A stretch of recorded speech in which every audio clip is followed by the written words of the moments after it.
Welcome to Annette on America. This is Annette Bybee, your host. I'm a single mom of two teens and a tween, a recovering lawyer, and a little sad today because we have our first snow here in Denver. That always makes me a little sad. I know we need the moisture. Every time I complain about snow on Facebook or any place else, oh, we need the moisture. We need the moisture. We're so happy to have the moisture. First of all, no one likes that word. I agree we need the water, so I'm fine with that. But I'm entitled to be a little sad, and the reason is because without fail, I get to get up in the middle of the night practically and shovel snow before I can drive anywhere. Don't like that.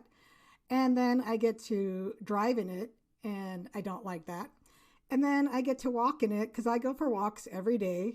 And I think it was last year when it was snowing, I managed to fall down because there was ice under the snow and messed up a knee, which is still not 100% right. Anyway, I don't mind it when I'm sitting in my house and just watching the beautiful flakes come down.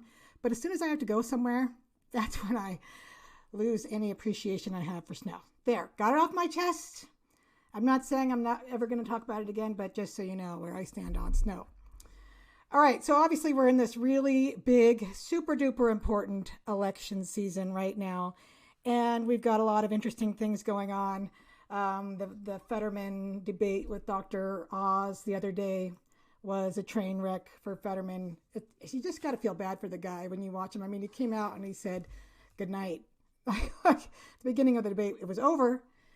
And then he didn't understand the question on fracking and totally flip-flopped on that. You can go and find out all those sound bites if you want. I kind of feel like I don't want to pile on anymore. I mean, Pennsylvania, if you vote this guy in, that just tells us who you really are, especially, the Democrats, obviously. I don't see a single Republican voting for Fetterman, but if that's who you're voting in, it tells me that you don't care who's in power as long as they wear the D on their shirt. So, and also I've heard the rumor that he gets in and dies quickly or becomes incapacitated even more than he already is, and his wife takes over. I don't know. You have to wonder why they would put someone up like that. Why they let him debate is beyond me. I mean, a lot of Democrats are just refusing to debate this time around, so I don't know why they even let him debate. But my guess is that he's going to lose. But we'll see on that. I did some polling on my Annette on America radio show, and let me just bring it up here. So I asked the question, after Fetterman's terrible debate performance last night, what will happen? And the first option was Oz wins. The people will see that Fetterman's unfit, got 59%. Fetterman still wins. Enough Democrats don't care, got 11%. And then I had an add-on here. They're going to stuff the ballot box regardless, got 27%. And so, most people seem to agree with me that Fetterman's not going. And I'll just take a moment here to look at the elephant in the room. Yes, we all question whether or not these elections are going to be fair. We all question whether there's going to be a lot of ballot box stuffing. And that's a really huge problem in this country right now. So if Fetterman, say, does win, and especially if he wins by a wide margin, you have to assume that there was cheating going on. And we'll say the same thing about some of these other races that are not close. If they become terribly close or the wrong side wins, then we're going to have to assume that there's been cheating, widespread cheating, and then we have to wonder, where are we as a country? Because once you can't trust elections, we're already questioning it big time, but once you know for sure that elections are now unfair, you have a banana republic. So let's just hope and pray. First of all, everyone needs to get out and vote. Don't sit home and say, my vote doesn't matter, they're stuffing ballot boxes. Get out there and vote. And then if we find out that there is cheating, we go out there and we find it and we root it out and we prove it. That's all we can do. But we cannot sit at home and say, my vote doesn't count. We just can't do it. You do that and you might as well just say we don't have a country anymore. So don't do it, people. All right, a few of the other ones that are interesting to watch. The Whitmer race in Michigan. she's so terrible, and she lied so much in her debate. Oh, we only closed the school for 3 months. Whatever. That's an interesting one to watch. What else did I poll on? I think today, go to Facebook and find a Annette on America radio show group and join us. Another poll that I ran this morning was it was about Whitmer. I said, does Dixon have a chance against Whitmer in Michigan? The first one, no, there are too many Dems there, only got 1%. Yes, she was over the top authoritarian during COVID, 66%. I think that expresses more the fact that, yes, she was over the top authoritarian during COVID than her actual chance of losing. And then the last one someone added on was, hard to say this race shouldn't be closed. Whitmer is Medusa. 100% agree with that. I'm afraid she will win that one just because I do think Michigan has so many Democrats that just don't care. But this is what everyone needs to remember. You've got to remember what your governor did during COVID. Here in Colorado, we were called selfish bastards, and that's just the least of it. We saw mask mandates, school closures, lockdowns, businesses closed, the whole 9 yards. We saw a governor who took over and basically made himself king. I think he may still be operating under emergency powers. I'm not sure. Once these guys take power, they do not let go. Biden is still operating under an emergency power in the U.S. And that's after he said the pandemic was over. So these people do not let go. All right, so those are some of the interesting races that are going on. I mean, there's many. Arizona's got some great races. Carrie Lake hopefully takes the governorship. I assume she will. And then we have Blake Masters, who's a good candidate. It's going to be very interesting to watch. But I never have enough time to do everything. I want to spend some time on this article that I found today because even if there is a big fat red wave, which we're all hoping and praying for, we still have so many problems in this country. Like the red wave just gets us in there to stop the bleeding. Oh, I used red wave. Anyway, we got to stop the hemorrhaging that's happening just from the Great Reset type nonsense. I did an episode on fossil fuels last week. Go back and listen. If you didn't, you can go to AnnetteTalks.com and find it there. But to me, that's one of our biggest issues is that we're losing our fossil fuels, which are not negative. They're not bad. They're actually great, and we need them. And so just things like that, we need to get in there and stop. But once we get in there, we have got to make some ginormous changes just to the way things are run day to day, even when we don't have a senile Biden in the White House trying to tank the country. There are so many things that we need to deal with. And Mike Lee talked about his 5 biggest concerns about America right now. And this was an article in Meridian magazine. I'm going to cherry pick it here. Number 1, he says, runaway inflation is making Americans poorer and Congress can do something about it. I would say that we've got a serious problem with inflation in that inflation has manifested itself across the country. It's shown up in Utah to a particularly acute degree for a variety of reasons. Then he gives some statistics about Utah. I would say Denver or Colorado has the same problem. We have high inflation here. All right. There are several camps in Washington about why this is happening. Many of them gravitate toward a sense of nihilism or a mysticism about why this is happening. They say nobody really knows why this is happening. It just happens. It just comes about because of a whole bunch of factors, and they're wrong. I would add that we have people lying about it, Biden lying about it. Oh, it's Putin. Oh, it's greed from the oil companies. Now, we know what it is. Let's keep going here. The last time we had a massive wave of inflationary troubles arise was back in the late 1970s, and Milton Friedman, the famed Nobel Prize-winning economist, was asked a question about why this was happening. It's happening because of speculative investing, right? Or it's happening because of trade unions or international trade. People had all these theories about what might be happening. He said, no, let me boil this down for you. Let me make it very simple. In the United States, inflation is caused by one thing, and that's Congress overspending. It has the effect of just printing more money, and when that happens, you end up with too many dollars chasing too few goods, and that defines inflation. It's important for people to understand that this isn't just something cyclical. It's not just something that happens from time to time and nobody knows why. It's not for a complicated set of reasons. It's not complicated at all. Inflation happened because Congress has been chronically overspending for a very long time, ratcheting up that spending to a whole new level, to a level we've never seen and never experienced before. Just last year and in 2021, by the end of Joe Biden's first year in office, the government brought in a record revenue of over $4 trillion. You know, it hasn't been that many years during or just prior to my current term in the Senate that the federal government was also spending only about $4 trillion a year. So you have $4 trillion in, $4 trillion out. Last year, we spent close to $7 trillion. That's absolutely nuts. To bring in four and spend almost $7 trillion means that the government is just printing money to a huge degree. A huge percentage of GDP was deficit spending that was printed money. When that happens, of course, inflation is going to occur. That's what inflation is in America. Look at what that does. If you're really wealthy, you are probably pretty savvy.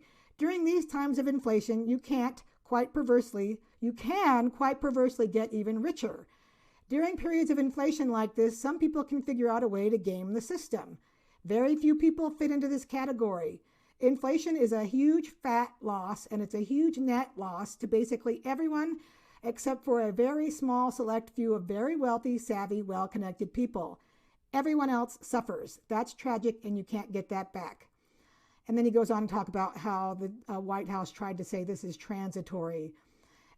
It's not. And basically, he goes on and says, inflation hurts everyone, but especially hurts the poor and all hardworking Americans. What's so nasty about that is that politicians are willing to do it because they like the pat on the back that comes from spending a lot of money. You will always get praised for voting to spend more money because they're always worthy, deserving beneficiaries. So he makes the point that the press goes along with it. The press likes that. The press encourages spending. And that's a big part of the reason why it's happening. I think it's being done purposefully to tank the economy. But I'm going to go on. This is Mike Lee. Number 2, the large and bloated national government creates rules and regulations that run our lives and impoverish us, and are not made by an accountable elected official. The next issue that concerns me relates to what caused the first issue, and that is we have ceased as a country to understand the necessarily limited scope of the federal government. It's there for just a few things, nearly all of which are outlined in Article 1, Section 8 of the Constitution, like declaring war, establishing an army and navy, copyrights and patents, and a very few more. The rest is left to the states. Enlarging the federal government has been a slow but steady process that has happened over the last 85 years. I can make an argument about when it started in earnest. I can pin it down to the date. I think it started on April 12, 1937, which is the day the Supreme Court decided a case called National Labor Relations Board versus Jones and Laughlin Steel Company. In that case, the Supreme Court redefined the Commerce Clause, so they effectively amended the Constitution without the decency to actually go through the constitutional amendment process. If they had, it probably would not have passed because it was so extreme. It could have been one of the most radical changes to the Constitution ever made. Instead, 5 justices, 5 lawyers wearing robes with the title of justice, effectively amended the Constitution through the back door by making the powers granted the federal government under the Commerce Clause almost unlimited. Since then, if Congress uses the right words, they see themselves as having a green light to shoot just about anything into the Commerce Clause. And then I love this. Mike Lee is awesome because he believes in the Constitution. He's like one of the few guys you see up there that talks about the Constitution. And his next little part here takes me back to my American government days when I used to teach American government at the college level, and I loved it, trying to get back into it. But one of the things that we talked about, one of the things I said was this was actually felt more like, it didn't feel like this is really happening anymore. This was kind of like theory now. But anyway, he says 2 structural protections, vertical and horizontal. There are 2 structural protections in the Constitution that, in my view, are upstream from every other constitutional protection. without which the Bill of Rights can't be effectively protected. These are the vertical protections we call federalism and the horizontal protection we call the separation of powers. The Commerce Clause has almost vitiated these, and I looked up vitiated, basically makes it almost non-existent and almost illegal. Suddenly invested with this new power, Congress now found itself with the authority to regulate all sorts of things and all sorts of economic activity, including things that occur only in one state at a time. Typically things like labor, agriculture, mining, manufacturing, and all the things that generate wealth. They're economic in nature. All of a sudden, Congress arrogated to itself the power to regulate because, after all those things have a substantial effect on interstate commerce, even if they're taking place in one state at one time. Flooded with the euphoria of its own authority, Congress started passing laws in these areas. And at some point, Congress realized that every time they passed a new regulation, they made one group of people happy and another group of people unhappy. They had to defend themselves when they stood for re-election. Over time, then, Congress developed these shortcuts. Congress would pass laws establishing platitudes, saying things like, "We hereby declare that we shall have just and fair labor relations, and we hereby delegate to the National Labor Relations Board the power to have just and fair negotiations with labor unions and between labor unions and employers." Then the NLRB is essentially making the law and regulations in that area, accomplished by people who were never elected to do that. That goes on with laws and regulations multiplying in all the alphabet soup agencies created by people who have no accountability to the people. So then it goes on to talk about OSHA and how OSHA made a terrible law about unsafe workplace and if there weren't enough vaccinated employees. So all of a sudden we have basically no accountability for all these regulations that are made. And then Mike Lee just talks about basically the only way that you can go on to actually pass a federal law is to have a bicameral vote, and then you present it to the president for signature. And now we don't do any of that with OSHA and NLRB and all of these other FDA, blah, blah, blah. Go on and on and on. And then he talks about the fact that if this had gone to Congress, they never would have passed it. But OSHA gets to make up these laws all the time. I would add the same thing Biden just did with student loans. And he even made a gaffe, and I don't know if someone told him this, but he made a gaffe not long ago saying that his student loan bill had narrowly passed with just a few votes. There was no bill. This was just Biden making it up himself and having the Department of Education implement it. All right, so then he talks about we have all these regulations that actually cost us about $3 trillion a year. So think about that. If we could get rid of 90% of these regulations, our economy would be in a much, much better place. So he talks again, just goes on to talk about how that costs us so much. Number 3, losing sight of what we are supposed to do, including having a strong military. The federal government is so busy doing things it was never intended to do that it fails to do the few things it was designed to do. For instance, it is unambiguously authorized to attend to national defense. There's no question in my mind that the world is a better, safer, and I believe even more just place because we have a strong military. I fear that we could lose that. I fear that we are weakening that every single time we go further into debt. As Treasury yield rates start to rise, with as much debt as we've gotten ourselves into, we can quickly find ourselves into this horrible place where we won't be able to afford to have the strongest military in the world. That scares me. And he did not mention the fact that it's also being decimated purposely by wokeness. And because conservatives are typically the ones that enter the military, they are not, because they don't want to deal with the vaccine. They don't want CRT. They don't want pronouns, etc. Number 4, intentionally losing control of our border. We're so focused on other things that we've lost sight of taking care of our border. In President Biden's case, the border is worse, not just by neglect, but by absolute intentional conduct to open up the border. That is creating its own threat to our national security and future, apart from jeopardizing the strength of our military.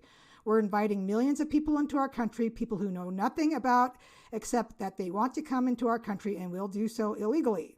President Biden is encouraging them to come in, and that is strengthening the drug cartels that are getting rich off of this policy to the tune of billions of dollars. And then he talks about fentanyl and sex trafficking, and these are terrible things. And then he says the borders can be fixed, but you have to want to. And that's something we have to fix if we get this red wave. Number 5, religious freedom and abortion.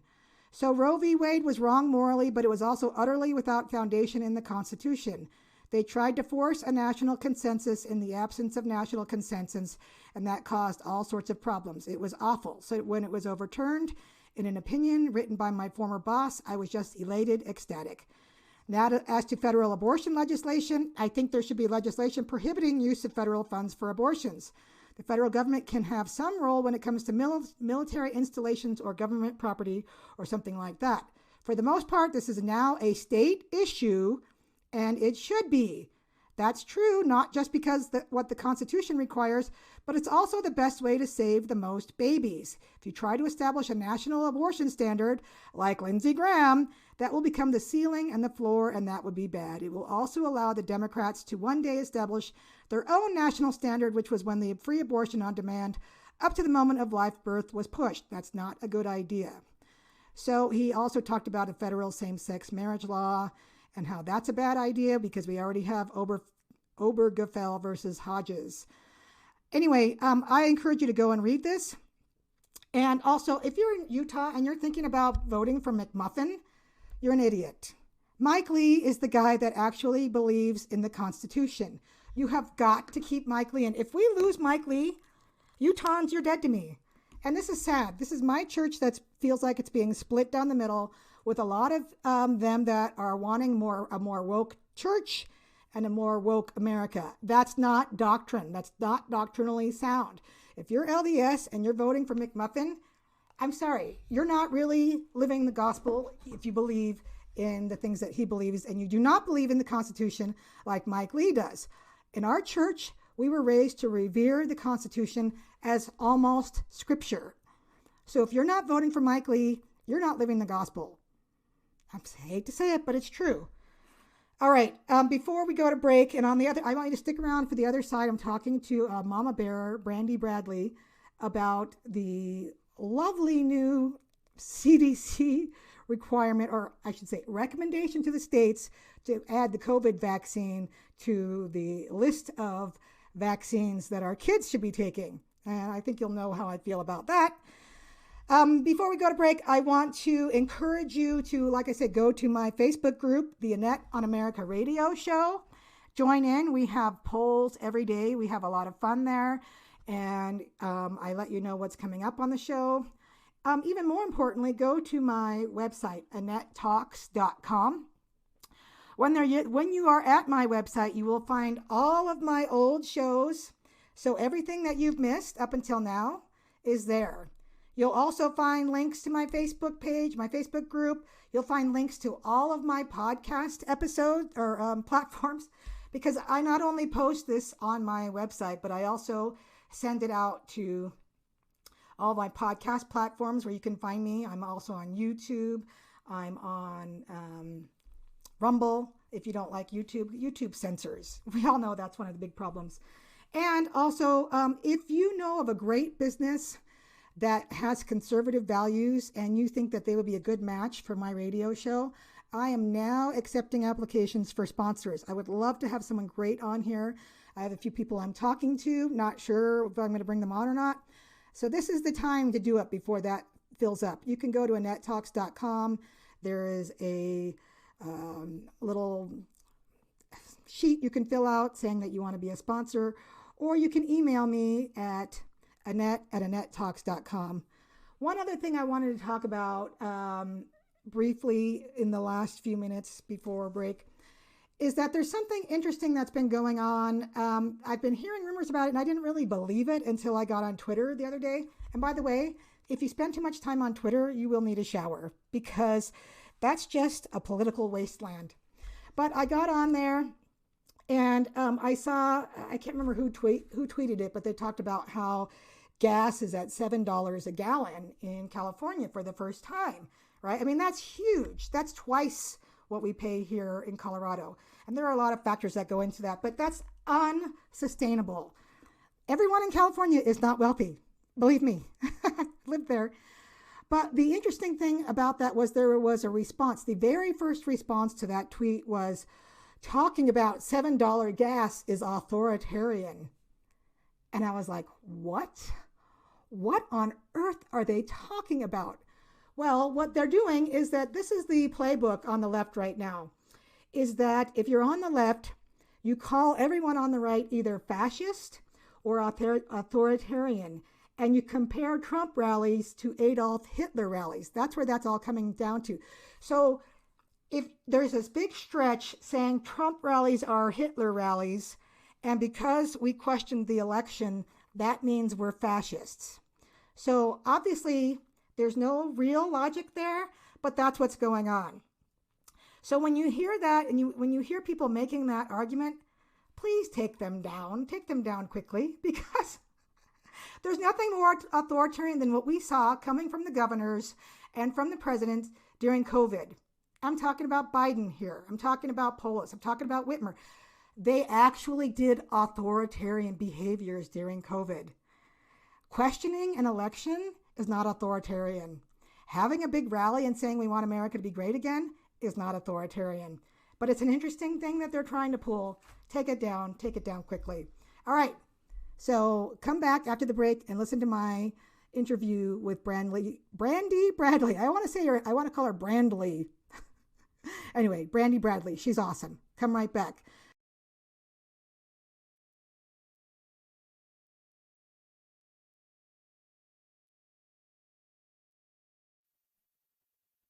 Welcome back to Annette on America. This is Annette Bybee. And joining me in this half hour is Brandi Bradley, who, if you are my listener, you have heard her before. She's been on a few times. Hi, Brandi.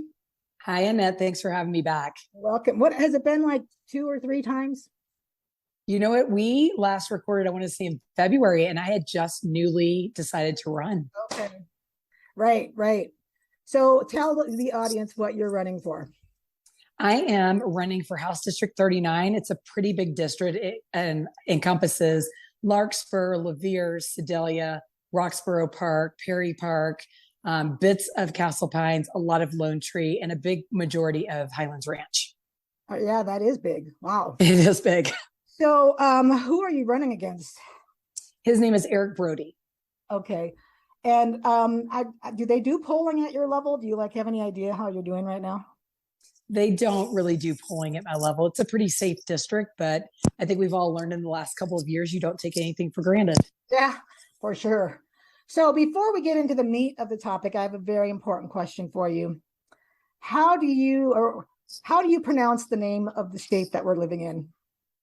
I saw this on your Facebook. For me, it's Colorado. So that sounded like raw to me as opposed to... It was raw. Okay. Miles Cortez put it perfect on your Facebook. For me, it's Colorado. Okay, because for my listeners, my sister called me up the other day and she listens to my show and she said, I have a couple of issues to raise with you. And one was, you pronounce our state wrong. I'm like, what are you talking about? She says, you say Colorado. It's Colorado. And I'm like, what? I've been here for 10 years. And I'm like, and she says, why do you say it that way? That's the way I've always heard it. And so, yeah, I'm running a poll on my Facebook page.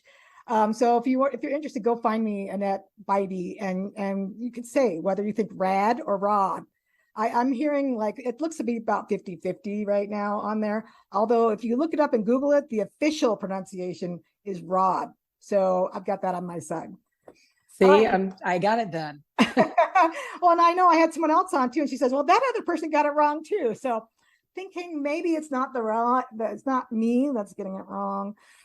All right, so Brandi, you're a mama bear, and that's why you started running. And so you saw what happened this week with the CDC. What did about that? Well, it's amazing to me that they haven't learned that the parents of children are not going to tolerate this. We stand for less government interference. And I was part of a plaintiff on a lawsuit against Tri-County, and you see where that got them. They're closing their doors officially for good, yes, December 31st. And I am so proud that I was a part of that. Yeah, that was awesome. You know what? it's just amazing to me that it was a unanimous vote to go ahead and add COVID-19 to the list of immunizations. Like there wasn't one or two people on that board that would step forward and say, hey, this hasn't really been through trials. It's still in emergency use authorization. And there have been a lot of cases of myocarditis with like young men and some young women. And kids aren't really at risk. So why should we do this? Like, it's amazing to me that all 15 would vote that way. Well, it's so politicized. I mean, they don't stand for health freedom. There's a lot of candidates that have stepped up to the plate because of that. We have told them that you're not going to come after our kids' education. And I will tell you, you're certainly not going to come after our children's health care. Yeah, well, I mean, the good news is that there's so much bad stuff going on in this world right now. The good news is there are people like you that are stepping up to run. But also with this particular issue, it's up to the states. And this is where federalism is a good thing. I mean, federalism is always a good thing, but this is where federalism really shines, in that every state gets to decide what they're going to do with this. And so, of course, when I heard that, my first thought was, I've got to find out what our state is doing with it. I'm not worried about my kids because they're in a charter school. And so if the schools, let's say the school district, which I'm in, decided to require this, which they wouldn't because it's Douglas County School District, they're not going to do that. But if they did, my school, that's a charter school, would not have that requirement. But if the state decided to do it, we would have a real problem. So I did a little research and I found out that if you live in Colorado, there are exemptions that you can get. And there's a medical exemption, which is next to impossible to get. And then there's a non-medical exemption. And it can either be a religious exemption, which is also nearly impossible to get from what I understand. But then there's a personal reason exemption. And they put you through some hoops. You either have to get a signature from a medical professional or you have to go through their little 20-minute training. But I mean, the good news on that is that nobody in this state is going to be forced to put the COVID-19 vaccination in their kid. So I wanted to make sure that I got that out there so that if anyone was worried about it, would not be so worried. I also checked, I actually called the health department because I found out from Mark Baisley, who's a state rep about to be state senator, that this is something that goes through the health department only. It doesn't go through any legislation. And so I called them and the lady I talked to said, they only have one meeting a year about what to put on these school vaccination lists anyway. They already had it for this year. They wouldn't have it until next year. And she also said that she thought it would be more in line with like flu shot. It would be a recommendation, but not a requirement. And I also saw somewhere that Polis tweeted something about not doing this as a requirement. So Colorado can breathe free now and not worry about that. But I feel for those blue states that are going to require it. It's not going to be good for them. Well, and you see New York has the highest amount of people leaving their state. I mean, when are they going to wake up and learn? We lost 2 million people or children to public schools. I mean, there should be a wake up call at some point. And I don't care what Polis says right now before the election. There's no telling what he will do on November 9th if he were to win again. I don't trust him for a minute. Yeah, I don't either, but I don't think it's going to happen here. And I'm hoping and praying that he's not that stupid. Anyway, let's hear about you and your campaign. How's your campaign going? I've seen you've had some bumps in the road with health problems, and it sounds like you're just super busy and you're always losing your voice because you're talking so much and you're screaming at your kids' sporting events, and just your life looks so busy. When I watch on Facebook, I'm like, I don't know how she has the energy for what she's doing right now. Well, I mean, life is definitely busy. I have 4 children. I still work and running this campaign and getting out there and meeting the community, and there are people that have brought up really good points. My community is a little bit older, and I'm meeting with my neighbors that are trying to figure out if they can afford medicine or they put food on the table. And it's just very eye-opening. And one of my favorite parts about campaigning is the honking waves and the knocking on doors. We just did about 300 doors in Castle Pines this morning, and everyone's concerned. And we knock on Democrat doors, unaffiliated doors, and majority of the people, affordability and safety are the top priorities right now on how they're going to vote. Yeah, I'm not surprised.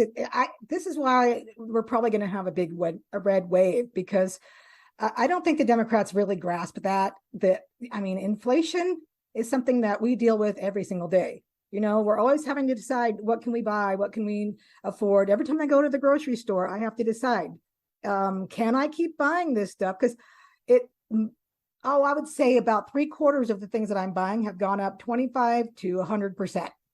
And so my pay has not gone up 25 to 100%. Gas obviously is still expensive. It's come down a little, but it's not anywhere near where it was. Everything's more expensive and incomes are not going up.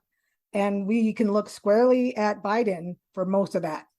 And so I don't think that the left really understands that. They want to talk about abortion, like people don't care. Right. That's very low down the list. But well, if you look at the census on people polled as far as the issues, it was very low on the list for Republicans. Abortion was. It was not even that high on the list for Democrats. Most people are wondering how they're going to buy groceries week to week. I mean, you had a perfect example. Cost has gone up and the packaging's gotten smaller, right? I mean, ham is now, instead of a pound of ham, you're getting 7 ounces of ham for $10. I mean, how do we feed? And school lunches have gone up, right? Yep. So even if you can't make food for your kids and you want to buy them lunch, you're not able to do that every day. No, everything. I have to find corners to cut all the time. I mean, right. There are a lot of things that I don't do now. And I know everyone's getting there. And sadly, I'm afraid it's just the beginning. I'm hoping the red wave will help and we can stop this, ridiculous out of control spending in Washington. But people need to get ready for this to be worse before it's better. So is there anything you can do as a state rep with the inflation problem? Well, I think that we have got to get Colorado more affordable. I mean, the taxes that Polis has passed in the last couple of terms, when we've had this super majority with the state house, state senate, and the governorship, passing retail service fees. A lot of corporations are taking on those fees. A lot of mom and pop restaurants and small businesses are taking on those fees so they don't put it on to the consumer.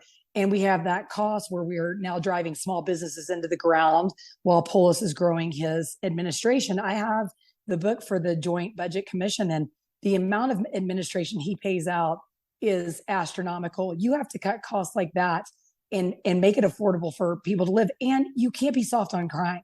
There were legislators actually crying when they were talking about making fentanyl over 4 grams, which can kill 2,200 people, a felony. We feel sorry for these criminals. Well, guess what? They don't feel sorry for our kids when they're selling fentanyl to our children. Yeah. No, I don't know why Polis thought that was a good idea to decriminalize it, because fentanyl is a scourge on our right now. It's horrible. Every time I turn around, I hear about another overdose or another death. Fentanyl is much worse than anything we've seen drug-wise in a very long time. Well, and we're second in the country for overdoses. I mean, we're first in cocaine overdose. We're first in auto and property theft. We're first in bank robberies. We're third in the country for road rage. I mean, the list goes on and on. I don't know how you look yourself in the mirror after voting for this administration to go into office and feel sound about it. Yeah, I don't either. So what are some of the things that you're going to do? It sounds like you're probably going. And I have to throw out there, I've been thinking about this today, that don't take this personally. But, I feel like our elected officials and politicians in general are kind of our natural enemy, in that we have to watch what they're doing all the time and hold them accountable. And so, I've had people on my show before that then have gone and gotten elected, and then they've done things I haven't agreed with. I don't expect to agree with everything everyone's doing. And so we have to hold you accountable when you go. So I will be watching you, although I still want you to come back on my show and tell me what you're doing down there at the Capitol, because we want to know. So tell me some of the things that you want to do when you're down there. I know you're already working on some bills. What are you working on already? So one of the first ones that I'm looking forward to passing, I've been working with Mike Peterson on, is called Handle with Care. And it's essentially when the police are called to a home in Douglas County, be it a domestic situation, a drug overdose, suicide, mental health is let known, and they go to the school the child attends, and they let the teachers know. So the teachers can give the child grace and just accommodate. However, they don't know exactly what happened. It's not a state statute. So if we have children from Jeffco that go to Douglas County schools, we would never know that happened in the household. So that's one of the first bills I'd really like to make a state statute, so that all these children are protected, especially if they go through something traumatic like that. Yeah, I sub in the schools, and I see, you can tell when some kids are coming in and they're having a really hard time. And gosh, it's so hard to do much as a teacher when you're there and you've got 25 kids in your class. So what exactly would this bill allow then, or provide for? It would just provide for children that live outside of Douglas County, their teachers being aware of a situation that might have happened at home, and giving them more grace, giving them more leniency, just giving them more acceptance in a time that they need it. Okay, that makes sense. Awesome. And Mike Peterson is the president of the school board in Douglas County School District, right? He is. And we've talked about a couple of other things. We really just want to make it easier for kids to get an education. You know, we're the only county that does not have a shelter in place. So we ship these children. We have currently 200 kids that are living homeless. And we're not talking about men that are homeless, that are fentanyl users. We're talking about families in our community that cannot afford to live in our community, that are couch surfing. We have 12 that are living in hotels and motels, and we don't have shelters in place for these people. And we're busing them all the way down to Denver to be with drug addicts and alcoholics. And I just find that unreasonable. I feel like, as humanity dictates, that should be part of everyone's wheelhouse, to protect the children in our district. And, you know, that might not seem like a very Republican thing to say, but I'll tell you, I'll always be for the children. Always. Well, yeah, we have to get out of the whole mindset of you're either with the blue or the red anyway, right? We just want to do the right thing. And I agree that kids need more protection. I mean, I would agree with a lot more things for kids than I would for adults any day. So I don't have a problem with that. What else are you thinking about doing when you get down there? And well, there's a couple of things I'd like to repeal. I tried to start off with some really good bills and some, you know, try to get some partisan support. You know, in Douglas County, in the state for that matter, we conceal sex offenders if they're minors. We conceal their records. So let's say, for instance, there's a 15-year-old at Highlands Ranch High School that rapes a girl, goes into the detention center, which, by the way, we only get 37 spots out of 4 different counties that we share with. So we're in a one in, one out at the juvenile detention center. If that child gets out and then wants to go to Thunder Ridge, his records are sealed. Ooh. And with all the transitioning where boys can go into girls' bathrooms and girls can go into boys' bathrooms, that just seems like a recipe for disaster. So are you trying to work on getting those records to be not sealed if they're sex offenders? 100%. I don't think that you make the victims the criminal in this situation. We need to protect kids. And unfortunately, there are some bad children out there. Yeah, there shouldn't be any sex offenders going to the regular public schools. Or yeah, at least the school needs to know about it so that they are hyper vigilant and they watch this kid and know what, you know, because yeah, what if a kid does do that and then goes to a school and claims he's trans and ends up in a bathroom with the girls? That is a recipe for disaster. That's hideous. I've got 3 kids. I've got 3 daughters in school. Right. And just the idea of a kid coming to their school with them with that kind of record, ooh, that makes my blood boil. Well, and Annette, we have one of the highest recidivist rates in the country. And so this whole talk the Democrats have, well, we're going to rehabilitate these criminals. Well, we have a 50% rate. So those 4,000 criminals, 2,000, if 4,000 get out, 2,000 are going to repeat offend. There's got to be a different way. Yeah. Well, and crime in this state, like you said, right now is terrible. So I hope that we can do something down there in the legislature to curb some of this. I mean, cars are being stolen at an alarming rate. I hope there are going to be some good bills in place to do something about that. Well, you know what? We've got to get out and vote the right people into the office. You got to get out. You can't sit on the couch. 25 million evangelical Christians registered to vote in 2020 sat on their couches. And now we have late term abortion and they're going against our Second Amendment rights. We've got to vote. You've got to get out and vote. You've got to do your research and elect the people that you think will make a change in this state. Yeah, I don't know why everyone sat home last time either, but they can't. We cannot afford it. We've got to have a red wave. If you guys do end up with a Republican majority down there, is there talk of trying to repeal the abortion bill that went through? I think that there would be talk, but I think right now we're just listening to the community, and the community is saying we can't afford to live here. We can't afford to eat here. We can't afford for our cars to be stolen. It's the only way we get to work. And we definitely want to be in the know of what's being taught to our children. Is that high on my list? Absolutely. But it's not the highest thing on my list at this moment right now. Right. What about energy? Is there any talk about trying to get more drilling and production and things like that? Well, absolutely. But, Governor Polis is dragging his feet. I toured a wind farm. I love renewable energy, but we've seen in California, we cannot just rely on renewable energy sources. So there's got to be a little bit of give and take. I think what they're doing out on those wind farms are amazing. It's amazing for the farmers.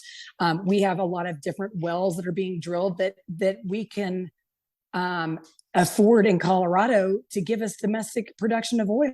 But if you have Democrats in office that just absolutely refuse, but in the same sentence, they're talking about electric buses, that's a problem. What are we doing? It is nuts. For those of you that are listening, you need to listen to my last week's episode that I did on climate change and fossil fuels. And because we need fossil fuels, and I'm tired of being told that they're bad. They're not. We need all of the above. We need an all of the above policy. So, well, Annette, can you afford a $70,000 Tesla? Because I'm telling you, the people in my community cannot. No. And then a charger or generator to go along with it when the grid completely goes down. Yeah, no, nope. It's a joke. And that's something too that you may see coming up, because we follow California's regulations when it comes to vehicles. Right. And so I brought this up with Heidi Ganol when she came on. We've got to make sure that Polis does not pull that on us. We've got to make sure that we do not have the same regulation of we're going to go 100% electric new cars by 2035. We just can't. It's so unfeasible. It's just, we can't. So, Brandi, where can people get a hold of you if they want to help you with your campaign or reach out to you and ask you about your position on things? I would love for anyone to reach out to me. I have always included my personal cell phone on my website, which is Brandi with an I, Bradley, FOR, for HD39.com, or Brandi Bradley for HD39 at gmail.com. I am an open book. My address is listed. My phone number is listed. Contact me anytime you want to talk. Awesome. That's Brandi with an I, Bradley, or is it okay? Brandi with an I, Bradley for the number 4, HD39.com. Is that right? For FOR. Or FOR. Sorry, I wrote the F. That's okay. I am going to say it one more time for those people that are driving. Brandi with an I, Bradley, FOR, HD39.com. Yes, ma'am. You go get them, and you're going to come back when you're in office, right? I would love to come back when I'm in office and hold me accountable. I am an elected servant for my community. I am not a politician. Awesome. Okay. You're a stateswoman, right? I'm a stateswoman, proud to be one. I was going to say statesman. To me, it doesn't really care. It doesn't matter, but no, you're representing us. You're not out for yourself. And cause you're a mama bear and you're an honest lady and you're awesome. So I'm excited to see you go down to the state house and kick some butt. Well, thanks, Annette. I appreciate your support, and I'd love to come back anytime. Awesome. Will do. All right. Bye, Brandi Bradley. Bye. All right. Wasn't Brandi great? Or Brandley, I guess, is how I think of her now. And I will have her back on. And I do believe that our politicians are our natural enemies.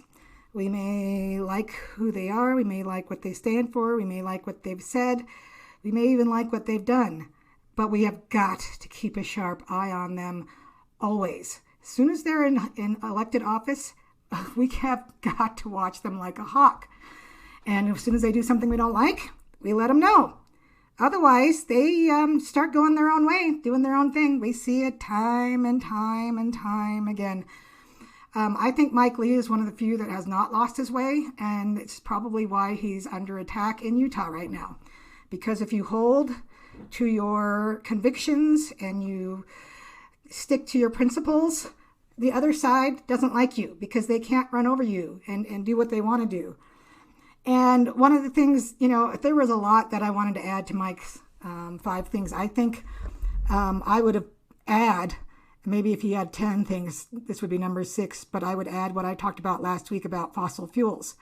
And if we lose fossil fuels and we go electric, we have a lot of problems. And someone sent me this audio today, kind of sums up a lot of what we're seeing right now. So I'm going to play this 60-second audio here.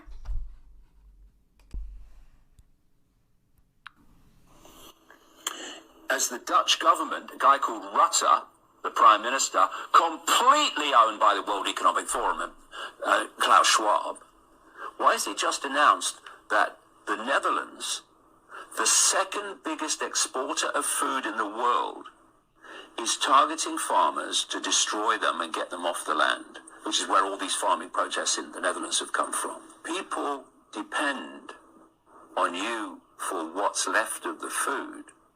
You control them. Where food is abundant and cheap, you do not control them.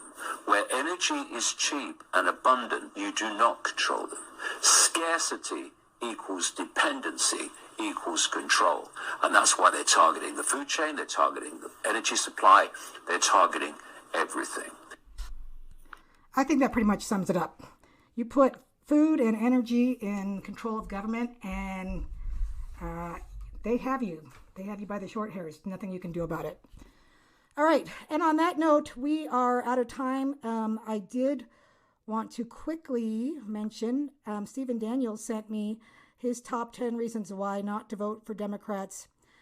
If you vote for them, you get this: more illegal immigration, more taxes, more crime, more wokeness, more deficits and debt, more Biden, Pelosi, and AOC, more infanticide, more lockdowns, masks, and vaccine mandates, your kids victims of gender confusion, and men and women's sports and bathrooms. If you want that, vote Democrat. All right, and I always have to leave you with the news, the real news from the real news source that I trust, the Babylon Bee. 10 things you can do to make sure your elections are secure. It can be hard to bother voting, especially when every election that hasn't gone your way has been rigged. But don't give up. You can do plenty to keep our elections safe and fair. Check out these sweet life hacks to a secure election.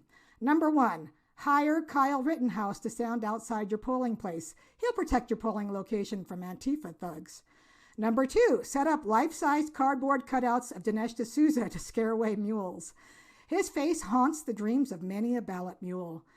Number 3, outlaw mail-in ballots and only accept votes cast through Truth Social comments. Truth Social is where the true patriots hang out. Number 4, vote multiple times to make sure they're paying attention.